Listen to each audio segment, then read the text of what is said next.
안녕하세요. 시어머니나 시누시집살이 때문에 고생하시는 분들 사연은 많이 들어봤는데 저는 모실 시어머니도 없고 잔소리할 시누도 없는데도 시아버지 시집살이 할 고민에 결국 이렇게 용기 내서 사연 적어봅니다. 정말 앞으로가 막막할 지경입니다. 저는 결혼을 앞두고 있는 28살 여자입니다. 저와 결혼할 남자친구는 연애로 짧게 만나긴 했지만 성실한 모습에 결혼을 결정하게 되었습니다. 그런데 남자친구를 너무 몰라도 몰랐다는 생각이 드네요. 아니, 남자친구보다 남자친구의 배경에 대해서요. 안정적인 직장에 다니고 인품도 훌륭해서 정말 1등 신랑감이라는 생각이 들었습니다. 외모도 준수하고 매너도 좋아서 제 친구들에게 남자친구가 저에게 청혼했다는 사실을 알렸을 때 제 친구들 모두가 동시에 저를 부러워할 정도였어요.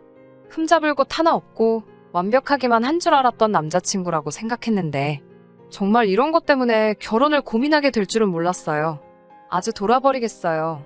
남편은 따로 형제도 없이 외아들이에요. 홀아버지 밑에서 자라왔다고 합니다. 사실 연애하는 동안에도 그런 사실은 알지 못했어요. 당연히 저에게 한 번도 말해준 적 없었거든요. 결혼 이야기가 나오면서 양가 부모님들 만나는 자리가 있어야 하니 그때 눈치 보면서 저에게 그 사실을 털어놓더라고요. 저는 솔직히 기대를 많이 했어요. 홀아버지 몸으로 아들을 이렇게 훌륭하게 키워주셨으니 당연히 아버지도 인품이 좋으시고 존경할 만한 분이라는 생각을 했거든요. 그런데 첫 만남부터가 너무나도 충격적이었습니다. 남편의 아버지를 만나기로 한 전날 제가 부주의하게 돌아다니다가 펄펄 달궈진 고데기를 떨어뜨려서 무릎 아랫부분과 종아리 근처에 화상을 입었어요. 응급조치를 하기는 했는데 뭐가 잘 안 된 건지 다음날 부어오른 화상 자국이 벗겨지기 시작하면서 환부에서 진물이 나오기 시작하더라고요. 화상 입은 곳도 아프긴 했지만 그래도 모처럼 처음 아버님을 만나기로 한 날인데 도무지 남자친구한테 날짜를 미루자고 말을 꺼낼 수가 없더라고요. 제가 부주의했던 것이기도 하고 아버님도 일부러 시간을 내주신 걸 텐데 크게 다치지도 않은 것 가지고 엄살 부린다고 안 좋게 보실 수도 있겠다는 생각이 들어서요. 평소에는 하늘하늘한 밝은 원피스를 즐겨 입는데 그 다음날만큼은 옷을 더럽히기 싫어서 바지를 입게 되었어요. 화상 입은 곳은 반창고를 붙여놓기는 했지만 걸을 때마다 바지에 쓸리면 아파서 하는 수 없이 바지단을 접어 올리고 밖으로 나갔습니다. 약속 장소는 유명한 모호텔 뷔페였습니다. 저는 남자친구와 미리 만나서 일찍 도착을 했어요. 시아버지를 기다리고 있는데 오시기로 1시간이 지났는데 오시지 않더라고요. 조금 늦으시는가 보다 생각하고 남자친구와 수다를 떨면서 기다리고 있었는데 약속한 시간보다 30분이 지나서야 시아버지가 도착을 하셨습니다. 제가 약속 시간 같은 거에 칼 같은 면이 있고 개인적으로 시간을 못 맞추는 사람들을 좋게 보는 편은 아니에요. 친구들을 만날 때나 남자친구를 만날 때도 약속 시간을 어기면 화를 많이 내는 편이거든요. 그래도 남자친구 아버님이기도 하고 무슨 사정이 있었겠지 하고 그런 성질은 부리지 않았어요. 남자친구도 그런 제 성질을 알기에 안절부절했었는데 제가 아무 말도 안 하는 걸 보고 슬쩍 고맙다고 하더라고요. 남자친구 아버님은 선이 굵고 강한 인상을 가졌지만 호감이 가는 미남형 얼굴이셨어요. 머리 색깔도 보통은 염색을 하실 텐데 흰머리를 아주 멋지게 넘기셔서 옷도 과하지 않게 세련되게 입으신 게 멋부리는 것도 좋아하시는 것처럼 보였습니다. 흰머리 관리도 잘 하시는 건지 보라색 느낌이 나는 게 아니라 정말 깔끔한 흰머리였어요. 남자친구의 외모가 딱 아버님에게서 왔구나 하는 생각이 들었습니다. 호쾌하게 웃으시며 늦어서 미안하다고 사과를 하시는데 사과하면서 하시는 말씀이 조금 마음에 걸렸어요.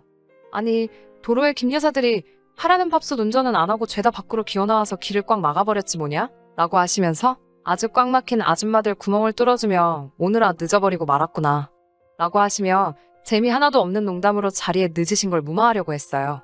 여자를 내리깔고 하는 그 말도 듣기가 싫었지만 제가 김여사라는 단어도 별로 안 좋아하거든요. 저희 어머니가 김씨인 것도 있고 사실 여자분들 중에서 그렇게 김여사 운운하면서 여성을 비하하는 듯이 말하는 걸 좋아할 사람이 어디 있겠어요? 아무리 제가 결혼을 생각하는 남자의 아버지이지만 도를 지나치신 발언에 기분이 많이 안 좋았어요.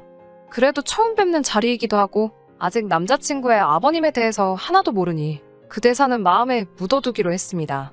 식사를 시작하기 전에 인사를 드리고 간단히 자기소개를 하고 있었어요. 아버님은 첫 만남이니 자세한 소개는 할 필요 없다고 여유로운 말투로 앞으로 천천히 알아가면 되지 않겠냐고 자기가 늦어서 배들 많이 고팠을 테니 식사들 시작하자고 하시는데 그런데 말씀하시는 아버님의 시선이 제 얼굴이 아니라 다른 쪽을 보고 계셨습니다. 고개를 살짝 내리깔고 쳐다보고 계시는 방향을 보아하니 거긴 제 가슴 쪽이었어요. 아버님의 시선이 느껴져서 민망해하고 있는데 대뜸 둘이서 나중에 아이가 생기면 그 애가 배고플 일은 없겠구만? 하고 껄껄 웃으시더라고요. 정말 하나도 재미없는 농담이라 정색을 했어요.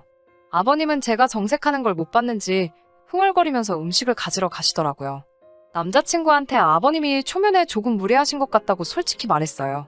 남자친구는 애써 저보고 참으라고 말하면서 알고 보면 정도 많고 좋은 분이라고 이제 처음 본 거지 않냐고 저를 달래더라고요. 난감해하는 모습을 보니 아버지가 평소 언행이 어떤지는 진작에 알고 있던 눈치였고 제가 이해해주기를 바랬나 봅니다. 남자친구 말도 틀린 말이 아니고 속으로는 제가 혹시 아버님이 약속 장소에 늦은 것 때문에 이렇게 하시는 말 하나하나가 내 신경을 거슬리게 하는 건가? 하는 생각을 했고 남자친구 체면도 생각해서 참기로 했습니다. 저희도 자리에서 일어나서 음식을 뜨러 가기로 했어요. 유명한 호텔 뷔페라 그런지 먹을 게 많아서 일단 음식을 뜨지 않고 한 바퀴 먼저 돌고 먹고 싶은 것 위주로 고르려고 했습니다. 남자친구는 저랑 음식 취향이 조금 다른 편이어서 저 때문에 괜히 기다리지 말고 먼저 가서 먹고 싶은 거 가지고 식사를 시작하라고 했어요. 천천히 뷔페 한 바퀴를 돌며 음식 구경을 하고 있는데 아버님이 저한테 슬쩍 다가오시더니 우리 며느리는 남자를 구하나? 라고 물어보시더라고요. 무슨 말인지 몰라서 네? 하고 대답을 했는데 제가 화상 때문에 바지를 한쪽만 걷어올린 걸 보고는 다리 한쪽만 걷어올리고 있으면 남자를 구한다는 뜻인 것도 모르나? 하면서 또 껄껄 웃으며 음식을 들고 자리로 가시더라고요. 자리로 곧바로 가시는 걸 보니 드실 음식은 벌써 다 떠놓으신 상황이었는데 굳이 저한테 그런 더러운 농담 한마디 더 하려고 제가 있는 쪽까지 오셨다는 게 너무 화가 났어요. 그 더러운 농담에 아무 말도 못하는 사실이 화가 났고 수치심까지 느껴졌습니다. 당연히 밥 먹는 자리에서도 분위기가 좋을 수 없었어요. 식사하면서도 제가 제 화를 못 이겨서 말을 한마디도 못하고 있으니 저보고 여자가 애교가 왜 이렇게 없냐고 여자가 그렇게 애교가 없으면 나중 가서 남편한테 버림받는다 라고 말씀하시더라고요. 정말 제가 어디까지 참을 수 있나 테스트를 하려고 하는 건가 하는 생각도 들고 화나는 걸 참을 수가 없으니 그 자리에서 결혼이고 밥상이고 전부 뒤집어버리고 나오고 싶었지만 진짜 남자친구 체면 생각해서 속으로 꾹꾹 눌러가며 참았습니다. 식사 자리가 끝나고 원래는 남자친구와 데이트를 하려고 했는데 다리 다친 것도 아프고 도저히 그럴 기분도 아니어서 집으로 돌아왔어요.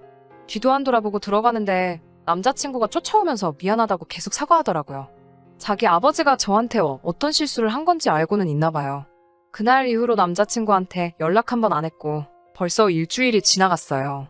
남자친구는 제발 전화 좀 받으라며 매일같이 연락을 해오고 저는 받아야 할지 말아야 할지 고민되네요. 아들은 아버지를 닮는다는데 남자친구도 만난 지 얼마 안 된 저에게 본인의 본 모습을 숨기고 있고 사실은 그런 저질농담 같은 걸 거침없이 말하는 그런 사람일까봐 걱정돼요. 진짜 어떻게 해야 하는 건지 제 마음도 모르겠고 정신없기만 하네요. 혼자 소갈이 하다가 이렇게 사연 한번 보내봤습니다. 후기 보내드립니다.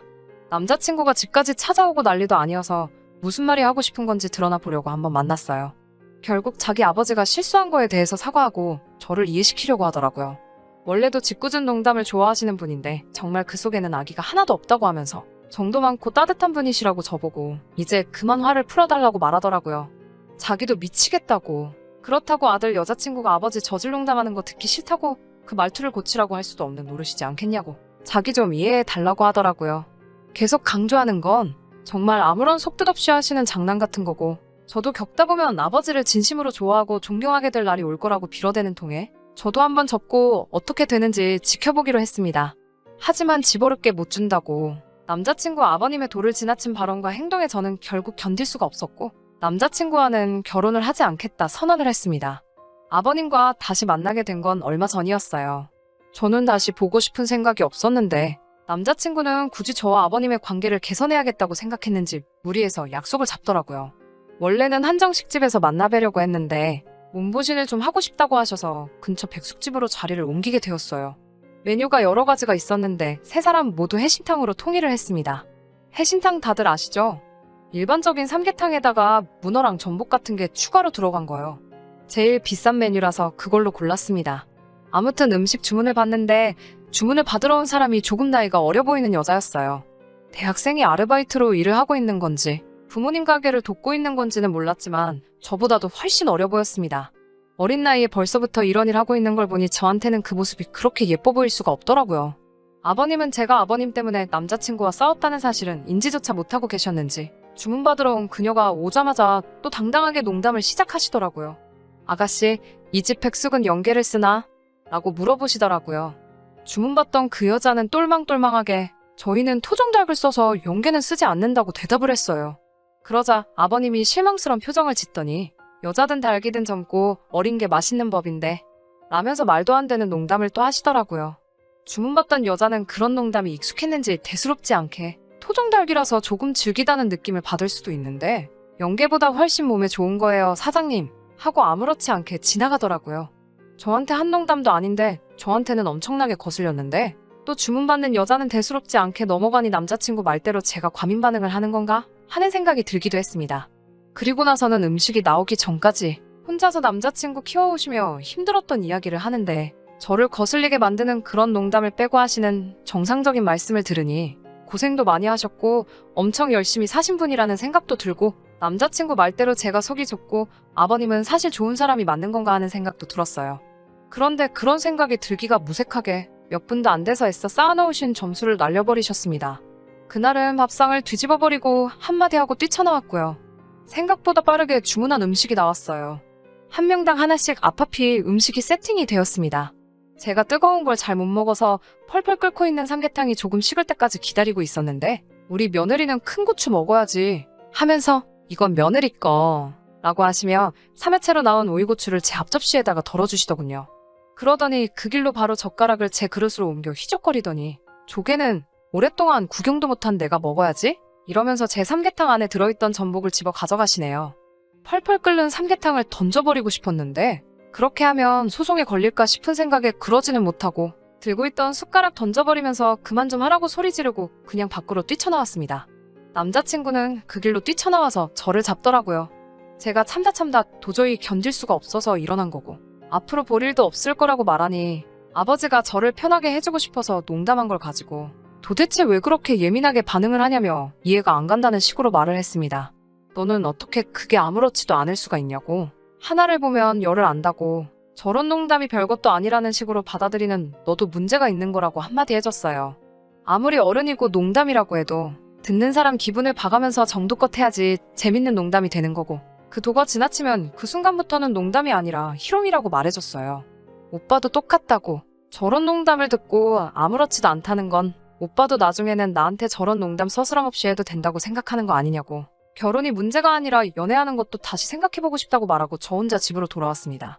잘못한 걸 이해를 했는지 뭔지는 모르겠지만 더 이상 저를 잡으러 쫓아오지도 않고 제자리에 가만 서서 제가 멀어져가는 것만 바라보고 있더라고요. 바로 얼마 전 이야기예요. 엊그제까지는 전화 좀 받으라고 하면서 하루에 12번도 전화를 했는데 요 며칠간은 전화 한 통 없네요. 아버지 버릇을 고쳐놓겠다고 해도 저는 다시 만날 생각이 없습니다. 언젠가는 남자친구도 제가 한 말이 무슨 뜻인지 이해할 날이 올 거예요. 개인적인 생각이지만 이런 식으로 결혼할 여자 2~3명 정도 더 놓치고 나서 이해하겠지만요. 사실 싱숭생숭하고 안타깝기도 합니다. 정말 짧은 연애 기간 동안 결혼까지 결심하게 할 정도로 하나도 모자란 점이 없는 사람이었는데 말이에요. 10월드 하지만 이런 일로도 파혼을 하는 사람이 있네요.